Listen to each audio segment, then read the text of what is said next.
ஆன்சி, நான் சென்னையிலேருந்து வந்திருக்கேன். ஸோ கொடைக்கானல் சுற்றி பார்க்கலான்னு நாங்கள் ஃப்ரெண்ட்ஸோட வந்திருக்கோம். ஸோ வந்து பக்கத்தில் கிளைமேட் ரொம்ப நல்லா இருக்கு, மழை சாரலோட நல்லா இருக்கு. பரிசல் சவாரி, ஜிப் லைனர், அப்புறம் லேக் வியூ, தென் அந்த மன்னவனூர் வந்து ஷீப், அந்த ரேபிட், அந்த இதெல்லாம் பார்க்கும்போது ரொம்ப நல்லா இருக்கு, பச்சை பசையா இருக்கு. ஸோ மலை சாரலோட இந்த வியூ பார்க்கும்போது எங்களுக்கு ரொம்ப ஹாப்பியா இருக்கு. ஸோ கிளைமேட் ரொம்ப என்ஜாய் பண்ணிட்டு இருக்கோம். ஸோ நீங்களும் ஃப்ரெண்ட்ஸ் அண்ட் ஃபேமிலியோட வந்து நல்லா என்ஜாய் பண்ணிட்டு போங்க. தேங்க்யூ.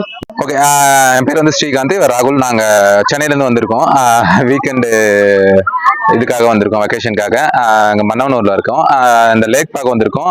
நல்லா இருக்கு, நல்ல கிளைமேட்டு, எதிர்பார்த்த மாதிரி, எக்ஸ்பெக்ட் பண்ண மாதிரி நல்லா இருந்தது. நல்ல சாரல் மலை, ப்ளஸ் பரிசல் சவாரி, zip line, horse riding, kayaking எல்லாமே நல்லா இருக்கு. நாங்கள் பரிசல் சவாரி போயிட்டு வந்தோம், நல்லா ஒர்த்தாக இருந்தது. நல்ல ஃபேமிலியோடு வந்தீங்கன்னா நல்லா என்ஜாய் பண்ணிட்டு போகலாம், நல்லா இருக்கு.